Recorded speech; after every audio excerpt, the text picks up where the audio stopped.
कर्मों का फल कैसे मिलता है। दोस्तों, हमारे द्वारा किए गए कर्मों में इतनी ताकत होती है कि वे हमारा पीछा कभी नहीं छोड़ते। यहाँ तक कि इंसान का जन्म किस घर परिवार में होगा, कौन उसके रिश्तेदार बनेंगे, यह सब केवल उसके कर्मों पर ही निर्भर करता है। ये आज की कहानी शुरू करते हैं। राजस्थान के किसी गांव में एक किसान अपने परिवार के साथ रहता था। किसान और उसकी पत्नी बहुत ही नेक और दयालु थे। वे सदा ज़रूरतमंद लोगों की मदद करते थे, गरीबों को दान देते थे और ईश्वर की भक्ति करते थे।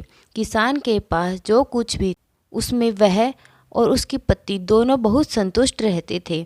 किसान के परिवार में उसकी पत्नी के अलावा 2 संतानें थीं। किसान का पुत्र जो उसी गांव के सरकारी स्कूल में पढ़ता था और किसान की एक पुत्री भी थी जो दोनों पैरों से अपाहिज थी। किसान और उसकी पत्नी अपनी पुत्री को अपाहिज देखकर बहुत दुखी रहते। उन्होंने कई वैद्य हकीम से अपनी पुत्री का इलाज भी करवाया, परंतु कोई खास फायदा नहीं हुआ।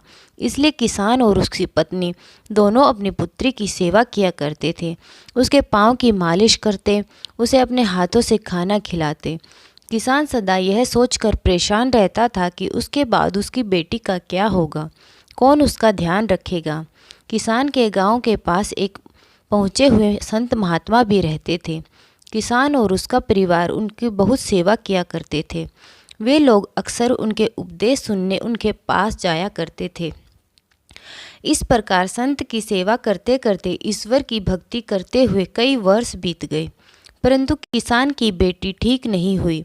एक दिन की बात है, दूसरे गांव में उसी संत महात्मा का सत्संग चल रहा था। हजारों श्रद्धालु उस सत्संग में बैठे हुए थे। जब सत्संग समाप्त हुआ तो महात्मा ने कहा, यदि किसी भक्त के मन में कोई शंका अथवा सवाल हो तो उनसे अकेले में मिलकर पूछ सकता है। यह सुनकर वह किसान उठकर महात्मा के पास चला गया और कहने लगा, हे महात्मा, मेरे मन में कुछ सवाल है। यदि आप मेरी शंका को दूर कर सके तो आपकी बहुत कृपा होगी। किसान की बात सुनकर संत उसे अपनी कुटिया में ले गया।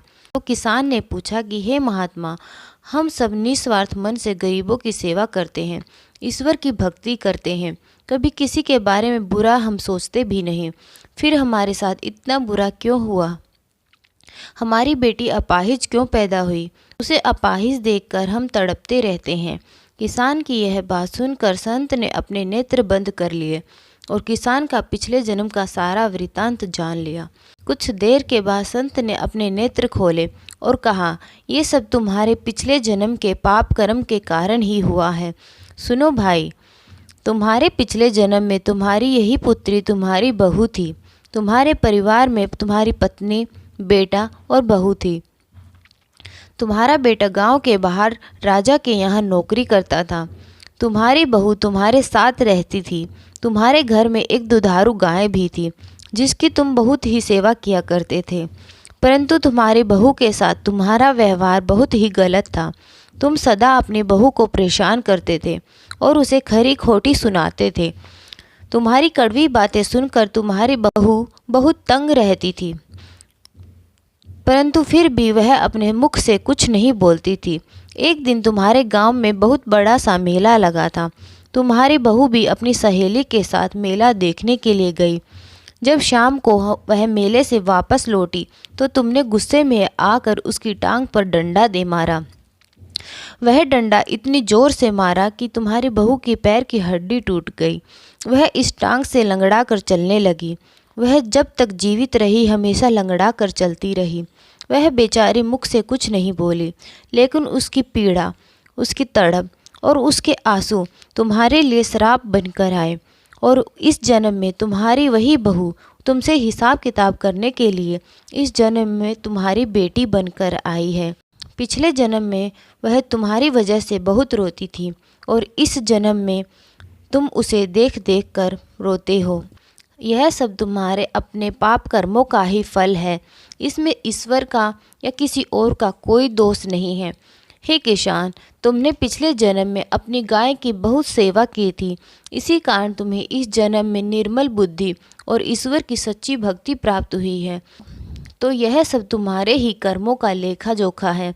संत द्वारा कही गई बातें सुनकर किसान फूट फूट कर रोने लगा और घर जाकर अब मन ही मन उसने अपनी बेटी से क्षमा मांगी और उसे गले से लगा लिया।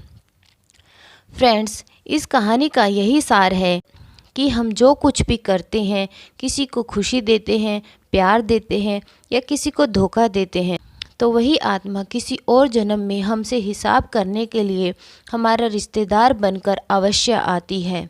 फ्रेंड्स, अगर आपको हमारी यह कहानी पसंद आई हो तो please like, share and subscribe our YouTube channel Panchatantra की कहानियाँ। Thanks for watching.